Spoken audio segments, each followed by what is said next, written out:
السلام علیکم ورحمۃ اللہ وبرکاتہ۔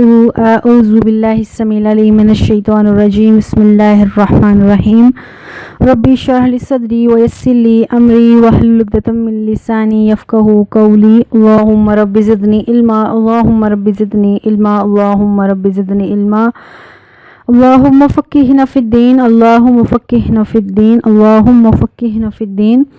اللہم انی اسألک علما نافعا وعملا متقبلا ورزقا طیبا۔ اللہم اجعل ھذا القرآن ربیع قلبی ونور صدری وجلاء حزنی وذہب ہمی، آمین یا رب العالمین۔ سورہ البقرہ پارہ نمبر 2، لاسٹ ٹائم ہم نے 237 آیت تک پڑھا تھا، آج ہم 238 آیت سے پڑھنے والے ہیں۔ بسم اللہ الرحمن الرحیم۔ وحافظوا علی الصلاۃ والصلاۃ الوسطیٰ، اپنی نمازوں کی حفاظت کرو، خاص طور پر صلاۃ الوسطیٰ درمیانی نماز یعنی عصر کی نماز کی حفاظت کرو۔ وقوموا للہ قانتین، اور اللہ تعالیٰ کے سامنے ادب کے ساتھ سکون کے ساتھ کھڑے ہو جاؤ۔ پچھلی جو ہم نے 238 آیت تک جو پڑھا تھا، یہاں تک نکاح، طلاق اور جن کے شوہر فوت ہو جاتے ہیں ان کی عدت، یہ ساری باتیں تھیں، یعنی آئلی زندگی کے مسائل تھے، معاشرتی زندگی کے مسائل تھے۔ ابھی یہاں پر ابھی یہ جو 238 اور 239 جو ہیں 2 آیات، یہ جو ہے نماز کے متعلق ہیں، اور اس کے بعد پھر وہی نکاح اور طلاق کی جو ہے آئلی مسائل جو ہیں اس کے بارے میں بات ہوگی۔ تو یہ اللہ تعالیٰ کی غالباً اس کے اندر بہت بڑی حکمت ہے کہ اللہ تعالیٰ نے ایسے معاشرتی مسائل کو بیان کرنے کے ساتھ ساتھ نماز کی تاکید کی ہے۔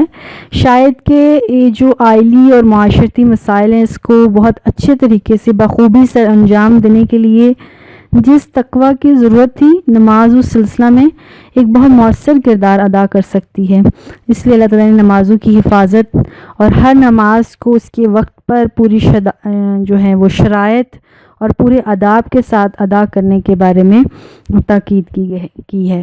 وحافظوا، اور حفاظت کرو، علی الصلاۃ، اپنی نمازوں کی، اپنی ساری نمازوں کی حفاظت کرو، خاص طور پر درمیانی نماز کی، اور اللہ کے سامنے ادب سے کھڑے ہو جاؤ۔ نماز جو ہے اس کے بارے میں بہت سی احادیث ہیں۔ سب سے پہلے مسلم کی ایک حدیث حضرت جابر سے، عن جابر رضی اللہ تعالی عنہ قال رسول اللہ صلی اللہ علیہ وآلہ وسلم بین العبد و بین الکفر ترک الصلاۃ۔ حضرت جابر فرماتے ہیں کہ رسول اللہ صلی اللہ علیہ وسلم نے فرمایا، کافر بندے اور مومن بندے کے درمیان نماز چھوڑ دینے کا فرق ہوتا ہے۔ بس نماز جو ہے ایک سرحد ہے، ایک باؤنڈری لائن ہے، اگر کسی نے اس کو ادا کر لیا تو وہ ایمان کے دائرے میں ہے، اور اگر کسی نے اس سے روگردانی کر لی تو وہ کفر کے دائرے میں داخل ہو گیا۔ کیونکہ کلمہ طیبہ پڑھنے کے بعد پریکٹیکلی ثابت کر دینا کہ میں مومن ہوں، تو نماز اس میں سب سے فرسٹ کیٹیگری میں آتی ہے۔ حج، روزہ، زکوٰۃ، یہ بات کی باتیں ہیں۔ پہلی جو چیز ہے، جو اولین فرض ہے کلمہ طیبہ کے بعد، وہ نماز ہے، جو ثابت کرتی ہے کہ بندہ مومن ہے یا مومنہ ہے۔ تو آپ صلی اللہ علیہ وسلم نے فرمایا کہ ایک شخص جس کے گھر کے سامنے ایک نہر بہتی ہو اور اس میں سے 5 دفعہ دن میں وہ نہایت کیا اس کے جسم پر کوئی میل کچائی رہتی ہے، تو صحابہ نے کہا رضی اللہ تعالیٰ عنہم نے، اللہ کے رسول کیسے ہو سکتا ہے؟ تو آپ صلی اللہ علیہ وسلم نے فرمایا، نماز اسی طرح سے کوئی شخص 5 دفعہ وضو کرتا ہے دن میں اور نماز ادا کرتا ہے تو اس کے بدن پر اس کے گناہ نہیں رہ جاتے ہیں، گناہ سارے دھل جاتے ہیں۔ پھر ایک اور حدیث نے فرمایا آپ صلی اللہ علیہ وسلم نے کہ ایک نماز دوسرے نماز کے درمیان گناہوں کا کفارہ ہے، یعنی ایک نماز ہم نے پڑھی، اس کی دوسری نماز کے درمیان اگر ہم نے کوئی صغیرہ گناہ کر لیے ہیں تو اگلی نماز پڑھنے تک یہ نمازوں کا کفارہ ہو جاتا ہے۔ پھر عصر کی نماز پڑھنے کے بارے میں رسول اللہ صلی اللہ علیہ وسلم نے بہت زیادہ تاکید کی ہے کہ آپ صلی اللہ علیہ وسلم نے خندق کے دن فرمایا کہ ان کافروں نے میری درمیانی نماز پڑھنے سے مجھے روکا ہے، یہاں تک کہ سورج غروب ہو گیا، اور میرا دل کر رہا ہے کہ میں ان کی قبروں کو اور ان کے گھروں کو آگ سے بھر دوں۔ یعنی درمیانی نماز کی اللہ کے نبی کے ہاں اس قدر اور اللہ کے ہاں اس قدر فضیلت ہے. پھر سیدنا عبداللہ بن عمر رضی اللہ تعالیٰ عنہ سے ایک روایت ہے جس کا مطلب یہ ہے کہ جس نے عصر کی نماز قضا کر دی، اس کا گھر، اس کا بار، اس کا مال، اس کا اسباب سب لٹ گئے. تو اللہ تعالیٰ نے خاص طور پر اس نماز کی تاکید اس لیے کی ہے کہ یہ وہ ٹائم ہوتا ہے جب انسان صبح کے کام کر کر کے تھک چکا ہوتا ہے اور رات ابھی آنی ہوتی ہے. تو یہ وہ ٹائم ہوتا ہے جس میں انسان کے اس کو فکر ہوتی ہے کہ رات ہونے سے پہلے پہلے میں کسی طرح سے اپنے سارے کام نپٹا لوں. تو انسان اس سے روگردانی کر لیتا ہے. اس لیے اللہ تعالیٰ نے درمیانی نماز کا کہا. پھر دن میں 2 دفعہ فرشتوں کی تبدیلی ہوتی ہے، ایک صبح فجر کی نماز میں اور ایک عصر کی نماز میں. تو صبح کی نماز میں رات کے فرشتے جن کی ڈیوٹی ہوتی ہے، جو ہمارے لیے اوپر نگرانی کرتے ہیں، تو صبح کی نماز میں رات کے فرشتے بھی آ جاتے ہیں، اور صبح کے فرشتے رات کے فرشتے جنہوں نے جانا ہوتا ہے اور صبح کے فرشتے جن کی دن کی ڈیوٹی ہوتی ہے، دونوں جمع ہوتے ہیں. اس لیے صبح کی نماز بھی اولین وقت پر پڑھنی چاہیے، اور عصر کی نماز بھی جو ہے وہ اول وقت پر پڑھنی چاہیے. جیسے ہی وقت داخل ہو نماز پڑھ لینی چاہیے، جب صبح کی نماز کے فرشتے جا رہے ہوتے ہیں اور شام کے فرشتے آ رہے ہوتے ہیں، تو زیادہ فرشتوں کی گواہیاں ہو جاتی ہیں. اس لیے عصر کی نماز کی بہت تاکید کی گئی. ویسے ہر نماز کے بارے میں بہت سے علماء کرام نے کتابوں میں لکھا ہے کہ ہر نماز کا دنیاوی فائدہ کیا ہے، صحت کے لحاظ سے کیا فائدہ ہے.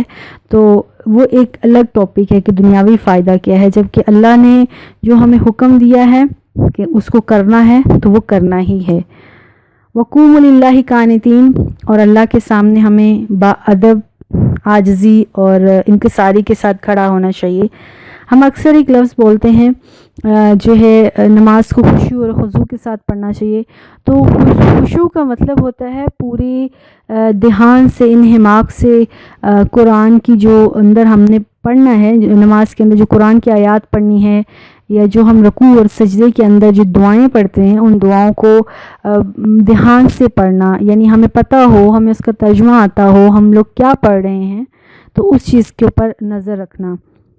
اور خضوع کا مطلب ہوتا ہے کہ اپنے اعضاء کو پراپر رکھنا، یعنی کہاں پر ہاتھ باندھنے تھے، رکوع کتنا جھکنا ہے، نماز میں ادھر ادھر کبھی دوپٹہ سیٹ کرنا، کبھی کپڑے سیٹ کرنا، کبھی جائے نماز کی طرف دیکھنا، اس کو صحیح کرنا، یہ حرکتیں نہ کرنا. ادھر ادھر خواہ مخواہ ہاتھ ہلاتے رہنا، یا ہنسنا، یا اس طرح کی حرکتیں کرنا، فضول حرکتیں جس کو کہتے ہیں، یہ نماز کے ادب کے خلاف ہیں. تو یہ خضوع نہیں ہے. خضوع کا مطلب ہے پورا صحیح ادب سے، عاجزی سے، انکساری کے ساتھ اللہ تعالیٰ سے کے سامنے کھڑے ہونا.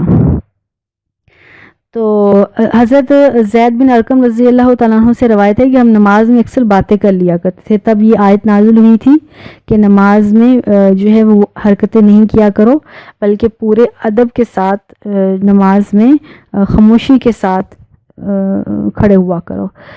پھر حضرت جابر بن سمرہ کہتے ہیں رضی اللہ تعالیٰ عنہ کہ ہم نماز جب کمپلیٹ کرتے تھے تو السلام علیکم کہنے کے ساتھ ساتھ ہم ہاتھ سے اشارہ بھی کرتے تھے. تو ایک دن اللہ کے نبی نے دیکھا تو کہا کہ تم لوگ یہ کیا حرکتیں کرتے ہو، یہ تو ایسے جیسے شریر گھوڑے اپنی دمیں ہلاتے رہتے ہیں. تمہیں اتنا کہنا ہی کافی ہے کہ تم قاعدہ میں بیٹھو، اپنی رانوں پر ہاتھ رکھو اور دائیں اور بائیں منہ موڑ لو، اور صرف اتنا کہو السلام علیکم ورحمۃ اللہ، یہ کافی ہو جائے گا. پھر اللہ کے نبی کے پاس ایک نوجوان آیا. یہ بہت مشہور واقعہ ہے کہ اس نے بہت جلدی نماز پڑھی اور وضو بھی صحیح طور سے نہیں کیا. تو آپ صلی اللہ علیہ وسلم نے اس کو وہاں سے واپس بھیجا اور کہا جاؤ اپنی وضو کو صحیح طرح کر کے آؤ اور نماز کو پورے دھیان سے، خشوع اور خضوع سے دل لگا کر پڑھا کرو. تو اس طرح سے نمازوں کو پہلے تو نمازوں کی پابندی کرنا، اس کے پورے ٹائم پر پڑھنا، اور خاص طور پر درمیانی نماز کو نہ چھوڑنا، یہ پابندی لازم ہے. اس کو وقت پر پڑھنا، اور اس کے ساتھ وقت پر پڑھنے کے ساتھ ساتھ اس کو پورے انہماک سے، پورے دھیان سے پڑھنا، یہ لازم ہے. فَإِن كَانَ آیت 239 فَإِن خِفْتُمْ فَرِجَالًا او رکبانن، اگر تمہیں ڈر ہو، تم پیدل چل رہے ہو یا تم سواری پر ہو، تو پھر تم کیا کرو، تم اس حالت میں ہی نماز پڑھ لو. فَإِذَا پس جب جب تم امن میں آ جاؤ, فَاذْكُرُوا اللَّهَ اللہ کو یاد کرو, کما علمکم جیسے اس نے تمہیں سکھایا, ما لم تکونوا تعلمون جو تم نہیں جانتے تھے وہ باتیں اللہ نے تم کو سکھائی ہیں. تو اس سے مراد اس آیت جو ہے 239 صلاۃ الخوف اس نماز کو کہتے ہیں, جس نماز میں جس ٹائم میں آپ کے اوپر خوف طاری ہو اور آپ پیدل ہو یا پھر آپ لوگ سوار ہو کسی سواری کے اوپر, تو اس صورت میں بھی نماز پڑھیں. گویا کہ نماز کسی بھی حالت میں چھوڑی نہیں جا سکتی, چاہے آپ کے اوپر دشمن کا خوف ہو, دشمن کی فوجیں آپ کے اوپر چڑھی ہوئی ہوں, پھر بھی آپ کو نماز ادا کرنی ہے. حضرت عبداللہ ابن عمر رضی اللہ تعالیٰ عنہ فرماتے ہیں کہ ہم سے صحابہ پوچھا کرتے تھے کہ یہ صلاۃ الخوف سے اس آیت میں جو صلاۃ الخوف کہا گیا ہے, خوف کی نماز, اس سے کیا مراد ہے, اس کو کیسے پڑھا جاتا ہے؟ تو ہم بتایا کرتے تھے کہ اس کا طریقہ یہ ہے صلاۃ الخوف کا کہ فار ایگزامپل جنگ لگی ہوئی ہے, دشمن کی فوجیں ہمارے سر پر چڑھی ہیں اور ہم اس وقت جہاد کر رہے ہیں, لڑائی کر رہے ہیں, اور لڑائی کے درمیان ہی نماز کا ٹائم داخل ہو گیا ہے, تو ہم میں دو گروپ بن جاتے تھے. ایک جو جہاد کر رہا ہوتا تھا, لڑائی کرتا تھا, اور دوسرا کیا کرتا تھا, آ کے جماعت کروا دو. اس میں سے ایک امام بنتا تھا اور ایک جماعت ہوتی تھی. فار ایگزامپل عصر کی نماز ہے تو نماز قصر نماز ادا کی جاتی تھی, اور اس قصر میں بھی پہلی ایک رکعت پڑھنے کے بعد جو گروپ نماز پڑھا ہوتا تھا وہ ایک رکعت پڑھنے کے بعد سلام پھیر دیتا تھا, اور سلام کے بعد وہ جا کے جہاد کرنا شروع ہو جاتا تھا, اور جو جہاد کر رہا ہوتا تھا جو گروپ, وہ آ کر امام کے پیچھے جو باقی ایک رکعت رہ جاتی تھی دو رکعتوں میں سے وہ پڑھا کرتا تھا. گویا کہ اب دونوں جو گروپس ہیں ان کی ایک ایک رکعت ادا ہوتی تھی, اور جو امام ہے اس کی دونوں رکعتیں ادا ہو جاتی تھی. اب جو مجاہدین تھے یا جو جہاد کر رہے ہیں یا جو لڑائی کر رہے ہیں, ان دونوں کی تو ایک ایک رکعت ہوئی. فَإِذَا أَمِنْتُمْ فَاذْكُرُوا اللَّهَ كَمَا عَلَّمَكُمْ آیت 239. جب امن میں آ جائیں, جب جہاد ختم ہو جائے, جب سکون اطمینان آ جائے, تو پھر وہ جو ایک رکعت رہ جاتی تھی اس کو پوری کی جاتی تھی, باری باری پورا کیا جاتا تھا. اب یہ دونوں رکعتیں ادا ہو گئیں. یعنی خوف کی حالت میں بھی نماز پڑھنی ہے, پوری نہیں پڑھی جاتی تو آدھی ضرور پڑھنی ہے. اس کی بہت زیادہ تفصیل ہیں صلاۃ الخوف کی. سورہ نساء کی آیت جو ہے وہ 101 102 اس میں بہت زیادہ تفصیل سے یہ بات آئی ہوئی ہے. جب انشاءاللہ ہم سورہ نساء پہ پہنچیں گے تو تب بھی اس کی وضاحت کر لیں گے. ویسے الحمدللہ میں نے اس کی کافی وضاحت کرنے کی کوشش کی ہے. آیت نمبر ہے 240. والذین اور وہ لوگ یتوفون منکم جو تم میں سے فوت ہو جاتے ہیں, ویذرون ازواجن وہ اپنی بیویاں پیچھے چھوڑ جاتے ہیں. اب ان کی بیویاں پیچھے بیوائیں جو ہیں وہ زندہ ہیں, تو جو فوت ہونے والے ہیں وہ فوت ہونے سے پہلے وصیت لازواجہم وہ اپنی بیویوں کے لیے وصیت کر کے جائیں گے. متاعن اس کا ساز و سامان الی حولی 1 سال تک, غیر اخراجن اس کو گھر سے نہیں نکالا جائے گا. جو آدمی فوت ہو رہا ہے, فوت ہونے سے پہلے وہ اپنی زندگی میں ہی اپنی بیویوں کے لیے یہ وصیت کر کے جائیں گے کہ ان کی بیویوں کو 1 سال تک ان کے گھر سے باہر نہیں نکالا جائے گا, اور ان کا جو خرچہ پانی ہے وہ ان کے شوہر کے مال سے ادا کیا جائے گا. فَإِنْ خَرَجْنَا اگر وہ عورتیں خود اپنے شوہروں کے گھر سے کہیں اور جانا چاہتی ہیں تو فلا جناح علیکم تمہارے اوپر اب کوئی گناہ نہیں ہوگا. فیما فعلن فی انفسہن من معروف اپنے بارے میں جو انہوں نے فیصلہ لے لیا ہے وہ فیصلہ ٹھیک ہے. ان کو جو مرد فوت ہو رہے ہیں یا فوت ہو چکے ہیں ان کے اوپر اب کوئی گناہ نہیں ہے, یا ان کے ورثہ پر کوئی گناہ نہیں ہے.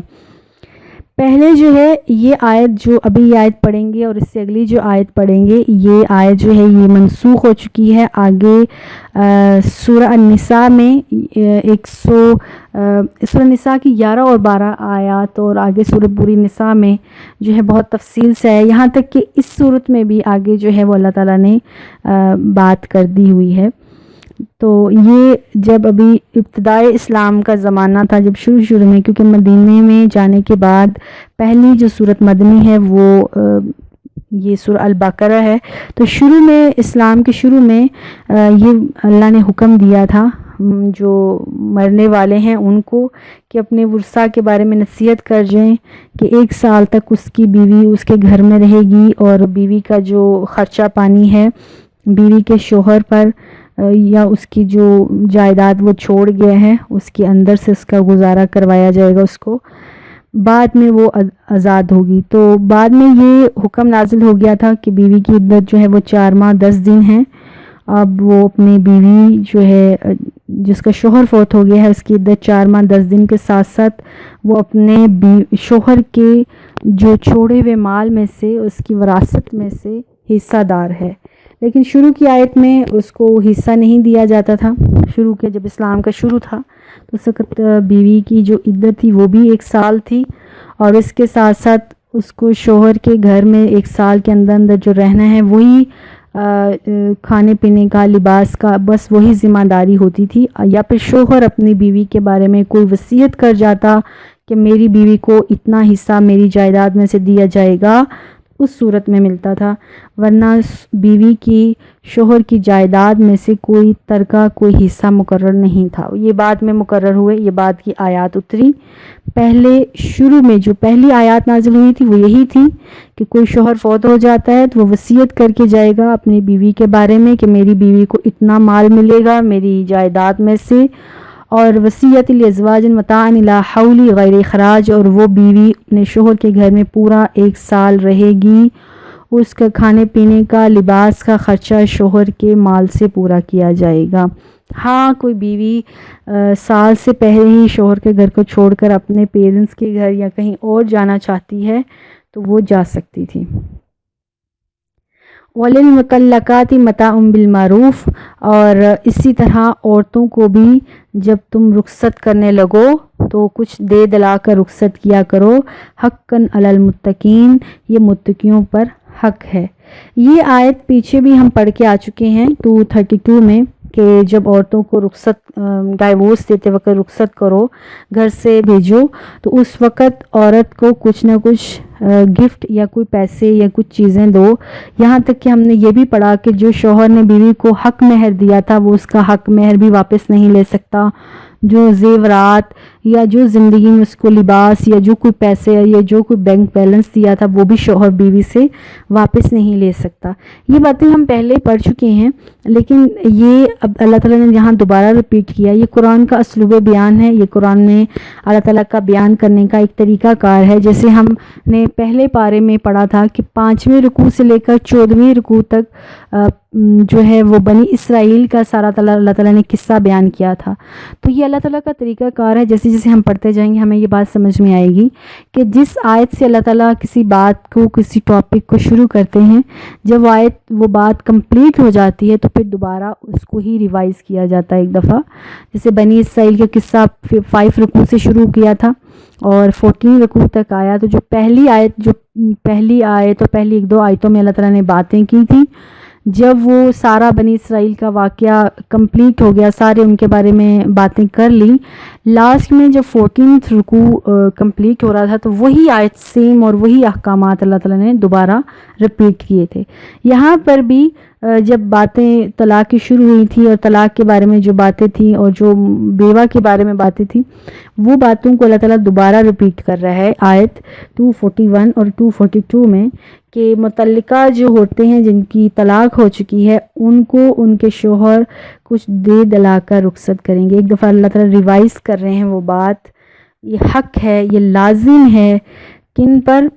جو نیک انسان ہیں، جو پرہیزگار ہیں۔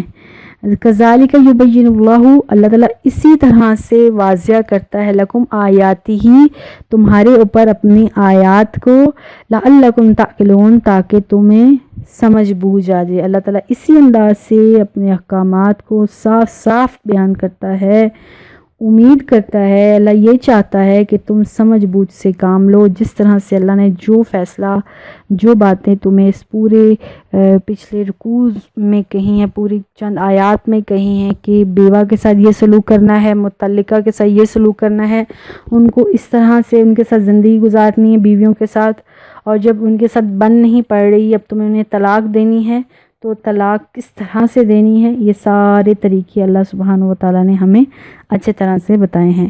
یہاں پر اللہ تعالیٰ نے عائلی زندگی کے متعلق سارے احکامات، نکاح، طلاق، عدت، رضاعت وغیرہ ایک ایک چیز کو بیان کیا ہے، اور لہٰذا انہیں ہمیں اچھی طرح سے سمجھنا چاہیے، ان پر عمل کرنا چاہیے، تاکہ ہمیں زندگی میں کہیں اور جانے کی، کسی اور سے پوچھنے کی، کوئی اور مسئلے اخذ کرنے سے، اپنے پاس سے ہی مسائل اخذ کرنے کی گنجائش باقی نہ رہے، کیونکہ اللہ تعالیٰ نے ہر مسئلے کو، ہر پوائنٹ کو بہت ہی باریکی سے، بہت ہی وضاحت کے ساتھ یہ ہمیں بتایا ہے۔ آگے جو آ رہا ہے 243 آیت، یہ جو ہے یہ سارا ایک لمبا چوڑا واقعہ ہے، جہاں یہاں پر پورا آگے جہاں تک رکوع کمپلیٹ نہیں ہو جاتا تو وہ انشاءاللہ ہم نیکسٹ ٹائم میں پڑھیں گے۔ السلام علیکم ورحمۃ اللہ وبرکاتہ۔